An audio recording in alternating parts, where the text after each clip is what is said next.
I want to talk to you today about the philosophy of John Locke. You've probably heard of John Locke as having a deep influence on the American founders.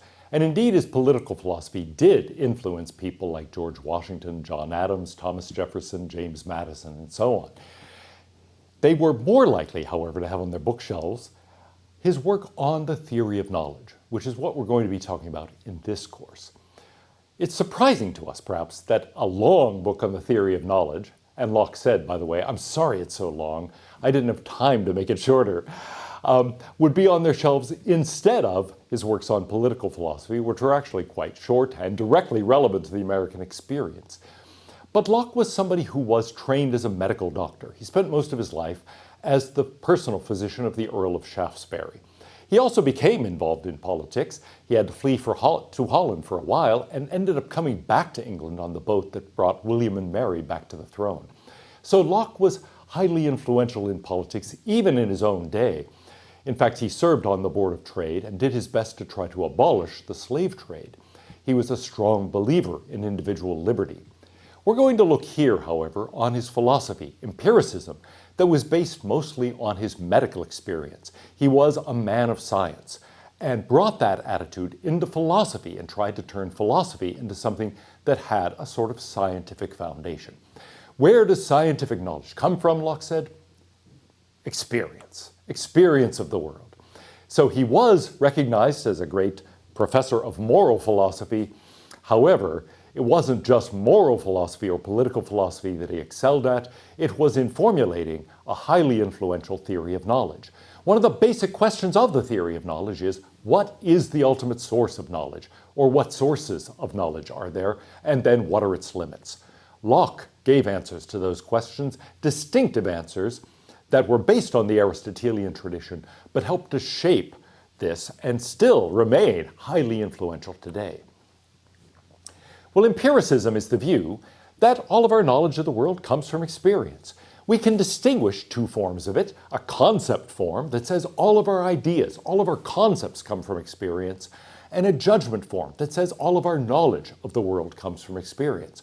So all of our ideas, all the raw materials of thinking are coming from our perceptions or the perceptions of other people, the collective human experience of the world, and all of our judgments, all of the things we proclaim as true, all of our beliefs are coming from experience. Here is how he frames this thesis of concept empiricism. And he spends, by the way, all of book one of the essay arguing that there are no innate ideas. All of our ideas come from experience. He says all ideas come from sensation or reflection. Let's suppose the mind to be, as we say, white paper, devoid of all characters, without any ideas. How comes it to be furnished? Whence comes it by that vast store which the busy and boundless fancy of man has painted on it with an almost endless variety? Whence has it all the materials of reason and knowledge? Notice that image of the mind. When we're born, our mind is white paper, a blank sheet of paper with nothing written on it. What does write on it? By the time you get to be my age, all sorts of stuff, much of it junk, is written on it, but one hopes a lot of knowledge as well. Where's that all coming from? It's not built in the first place. As a baby, I'm born with my mind a blank slate. But, his answer is in one word: experience. All our knowledge is founded on experience. From that, it ultimately derives itself. So everything I know about the world is coming from experience. Everything written on the mind has been written by my experience of the world. What does our experience consist in? He says there are really two forms of it. Our observation employed either about external sensible objects or about the internal operations of our minds, perceived and reflected on by ourselves, is that which supplies our understandings with all the materials of thinking. These two are the fountains of knowledge from whence all the ideas we have or can naturally have do spring. So all of our ideas are coming from two forms of experience. My experience of the outside world, my experience of the table, or of the keys, or of other things, my eyeglasses and so forth, or it's coming from the internal reflections, the internal operations of my own mind. Now, at first glance, you might be surprised by that. You might think, well, experience is typically experience of the outside world, right? Experience of things around me. What do you mean, experience of what is inside? And indeed, rationalists tend to say, wait a minute, that's not experience at all. That's something else. That's reflection. That's my kind of thing, not your kind of thing. But Locke is saying, wait a minute, of course I have an awareness of things going on in my own mind. I'm aware that right now I am speaking. That is something that is an activity of my body, and so is partly an external matter. But I'm also aware that I'm thinking. And that awareness that I'm thinking is something that is happening purely internal. It is something internal to my mind. Of course I have that kind of awareness. The empiricist doesn't intend to deny that. I can be aware that I am right now seeing, for example. Forget what I'm seeing, that's about an external thing. But I'm just aware that I'm getting visual impressions, that I have visual images before my mind. That's something that I can know, and that's a kind of experience. I experience what's going on in my own mind. And the same thing is true of my own thinking. I can be aware that I'm thinking. I can be aware of what I'm thinking. I can be aware of my own feelings. I might be aware of pains, for example, that are purely internal. And some of those might be things that are tracked to something external, like the little paper cut I got yesterday on my finger, but some of them aren't. A few years ago, I was in an auto accident, and it took a long time to fully recover from that. I had a student, a master's student for a while, who was writing a thesis on the phenomenology of pain, that is to say, the experience of pain. And as we would talk, I would be sitting there thinking, well, I feel fine. And by the end of an hour, talking to her about how it feels to be in pain, I would think, oh, I'm in such pain. Okay? That wasn't something I could track in many cases to a specific thing. Just kind of like, oh, my back hurts. And that was something that really, well, I would ordinarily not even think about, but talking about it made me hyper aware of those internal sensations I was receiving. Of course I can be aware of my own internal sensations, my own internal visual impressions, my feelings of pain, my feelings of pleasure. I can be aware of my own thoughts. So all of those things, and my own emotions. I might be aware that I'm feeling sad, or feeling moody and kind of grumpy, or feeling happy. And all of those things are possible too. Those are gained by reflection, not by sensation of the outside world. But they're both legitimate sources of knowledge, and they're both kinds of perception. So perception can be directed externally toward the outside world. It can be also directed internally through reflection, where I think about my own mental states. There are then two kinds of experience. Sensation, and that comes through the five senses: vision, hearing, smell, taste, and touch. But also reflection. Reflection, that notice the mind takes of its own operations, Locke says. I can be aware of my own mental operations, of my own mental states. Well, Locke talks a lot about ideas. In fact, Descartes is the one who starts this entire approach to philosophy called the New Way of Ideas, and Locke has ideas as a central concept all throughout his theory of knowledge. What is an idea for Locke? He gives us a number of different characterizations, different definitions, if you will. So here's one. An idea is whatsoever is the object of the understanding when a man thinks. So every time I think, I'm thinking about an idea, or at least it's the object of the understanding. Now this is tricky, and Berkeley is going to attack Locke a lot on a variety of different subjects, but I think this is, as we'll see, the foundation of Berkeley's attacks. Whatever is the object of the understanding. Suppose I'm thinking about an external object. I'm thinking about this mask, let us say. This mask has a bunch of cows on it, if you can see. It's kind of entertaining. But if I think about the mask, I'm thinking about, I want to say, the mask, the outside object. It's not an idea, right? I may be thinking about it using the concept or the idea of a mask, of a cow, and so forth. But on the other hand, I seem to be directed toward the outside object. So, when Locke talks about an idea as being the object of understanding, we've got to realize that phrase is ambiguous for him. Sometimes the object of the understanding, the object of perception, the object of my thinking, is going to be, in his thinking, the outside object, like the mask or like the hand. But other times, he seems to say, no, it's the object. I'm thinking about the object. I'm always thinking about the object. That's the object of the understanding. That is to say, I'm always thinking by means of ideas, and the object of the understanding is the ideas.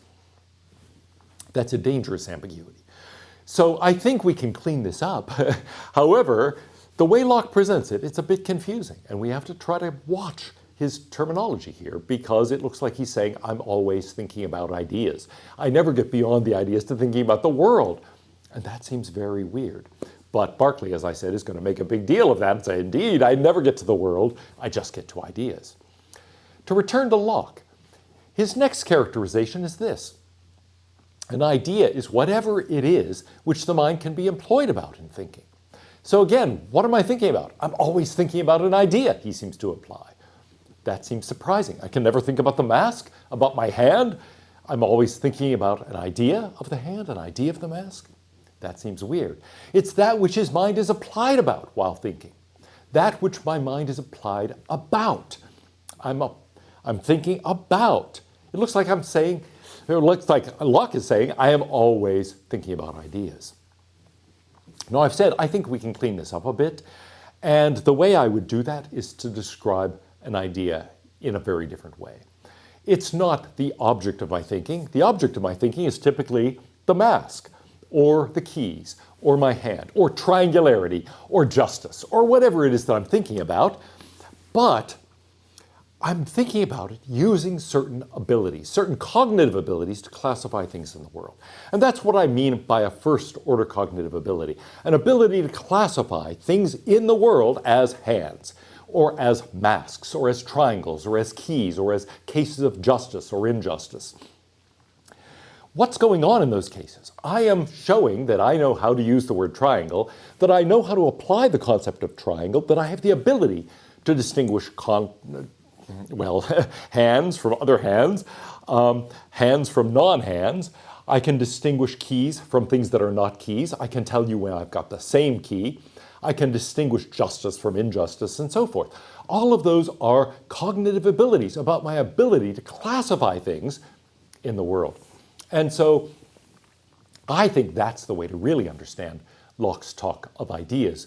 But admittedly, he doesn't frame it in those terms at all. He doesn't talk about abilities or capacities. He talks about ideas as objects. And I do think in the end that gets him into some trouble. But let's see if we can understand what he's up to. Anyway, I'm often in my phrasing of the issue between the rationalist and the empiricist going to phrase it in terms of concepts, by which I usually mean these cognitive abilities or cognitive capacities. I'm not going to tend to use the term idea except where he does, simply because I think his idea of an idea is a little bit confusing. Is it really what I'm thinking about, or is it what I'm thinking by means of? I'd like to say I'm thinking about the mask, but by means of an idea of the mask. In fact, by means of a concept of masks in general. That's something that makes more sense, I think, than saying I'm thinking about the idea. And it looks like then I can never actually think about the mask. Well, in any case, the concept empiricist thesis is that all of our ideas, as Locke would frame it, or all concepts, as I would like to frame it, are coming from experience. None of them are innate. We do not have any innate, inborn, first-order cognitive abilities. So we don't come already being able to classify triangles from non-triangles, or hands from non-hands, or masks from non-masks, etc., etc. Those are distinctions we learn from experience. We don't come already classifying the world into all sorts of things. Instead, we learn those classifications from experience. So we gain those cognitive abilities through experience, our own experience, or the experience of other people that is in some way communicated to us. So we could say any innate cognitive abilities have to be higher order. Now, we do have some cognitive abilities. We shouldn't make the mistake of thinking the mind, when we're born, is purely a blank sheet of paper. We can do things with ideas. Once the baby starts receiving information, the baby can start doing things with it. So Locke recognizes a number of these higher order abilities, things we can do with concepts, that we can do with ideas. Abstraction, combination, negation, and a variety of other logical operations are things that we are capable of performing. So the mind does come with certain abilities built into it, but they aren't the abilities to classify objects in the world that we experience. Those we have to gain through experience. Instead, they're the abilities to gain concepts and then to do things with various concepts. So let's see how that's supposed to go. The thesis itself of concept empiricism is not original with Locke. It goes all the way back to Aristotle, Aquinas, centuries before Locke had said nothing is in the mind without first being in the senses, which is Locke's main position here. There are no innate ideas. And as Locke himself frames it, all ideas come from sensation or reflection. Men barely by the use of their natural faculties may attain to all the knowledge they have without the help of any innate impressions. So no innate ideas, impressions, concepts, what have you. Hume says something very similar. A little bit later than Locke, all our ideas are nothing but copies of our impressions, by which he means sensations, perceptions. Or in other words, it's impossible for us to think of anything we haven't antecedently felt, either by our external or our internal senses, by what Locke refers to as sensation or reflection. The judgment empiricist says that all of our knowledge of the world comes from experience. There aren't any synthetic a priori truths. All of my knowledge of the world is either purely verbal or it's something that is based on experience. So we've looked at a couple of distinctions. The distinction between the a priori and the a posteriori. Hume introduces special terms for these, and they become influential in the empiricist tradition. An a posteriori judgment is one that depends on experience. Hume calls those matters of fact. And often, when people in the empiricist tradition refer to matters of fact, that's what they mean. They mean things that are going on, that are in the world, and our knowledge of which depends on experience. The a priori is what Hume referred to as relations of ideas. Those are things we can know by a mere operation of thought, he says, independently of experience, because they involve the relations of our own ideas. Sometimes he'll say they're purely verbal truths. They are based only on language, on the meanings of terms. So he's really, there you might say, identifying the a priori and the analytic. Relations of ideas sounds ambiguous. It's something discoverable by a mere operation of thought, so it's independent of experience, so it's a priori. But also, he seems to imply, it purely involves the relations between ideas, between concepts, or between meanings of terms, if we put it linguistically. That makes it analytic. Now, that's not a confusion on Hume's part. He thinks those are equivalent concepts in the end. Even though one is semantic, about meanings, the other is really epistemic, about knowledge, nevertheless they coincide precisely. So from the point of view of the judgment empiricist, there are no synthetic a priori truths. All truths are either analytic and a priori, and those two terms thus become materially equivalent, or they're synthetic and a posteriori. And those, matters of fact, those two terms, synthetic and a posteriori, become materially equivalent as well.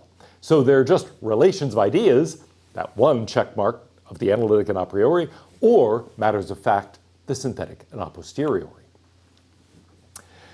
Locke thinks both of those things are true. That is to say that all of our concepts are coming from experience and all our knowledge is coming from experience.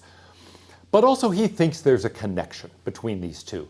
That is to say that concept empiricism entails judgment empiricism. If you are an empiricist about concepts, he says, you've got to be an empiricist about knowledge. If, in other words, we have no innate ideas, all of our concepts are coming from experience, it follows that all of our knowledge comes from experience. Now, why? He says synthetic a priori judgments, if they existed, would have to contain innate concepts. If there are things I am born knowing, well, that means those bits of knowledge must contain concepts. Things I know are built out of cognitive abilities. They're built out of concepts. And so for me to have innate knowledge, I would have to have innate concepts. But I don't have any innate concepts, or at least first-order cognitive abilities. But if I have no innate concepts, no a priori concepts, then I can't have any a priori knowledge. Knowledge is something like the units that are built from the building blocks of concepts. No building blocks, no building. And so I can't have judgments innately without having concepts innately. Here's how he phrases the argument. Had those who would persuade us that there are innate principles not taken them together in gross, but considered separately the parts out of which these propositions are made, the ideas or concepts, in other words, they would not perhaps have been so forward to believe they were innate. If the ideas that made up those truths were not innate, it was impossible that the propositions made up of them should be innate, or our knowledge of them to be born with us. So if I don't have any innate ideas, I can't have any innate knowledge. He says if the ideas be not innate, there was a time when the mind was without them. but then they won't be innate. Those principles, since the very ideas out of which those principles are formulated would not be there, the principles wouldn't be there. So they can't be innate, they're derived from some other origin. For when the ideas themselves are not, there can be no knowledge, no assent, no mental or verbal propositions about them. So for Locke, there are these two major theses of empiricism, the concept thesis, there are no innate ideas, all of our ideas or concepts come from experience, but also the claim that all of our knowledge is coming from experience. Nothing is already known, inborn, innately. We don't have any innate synthetic a priori principles. And he thinks that follows from the claim that there are no innate ideas. If I don't have any innate concepts, any innate recognitional abilities, how can I possibly have any innate knowledge? That knowledge would have to be based on recognizing the connections among my various cognitive abilities. But I don't have any cognitive abilities, so I can't recognize any connections among them. So in short, he's saying, it might look as if you could be a concept empiricist and a judgment rationalist. That is to say, yeah, all my concepts are coming from experience, but hey, once I've got them, boom, they fit together automatically. But he's saying, not true, not true. I can't have any innate knowledge if I don't have innate concepts out of which those principles might be constructed. So if I don't have the building blocks, I don't have the building. If I don't have the concepts, I don't have the knowledge.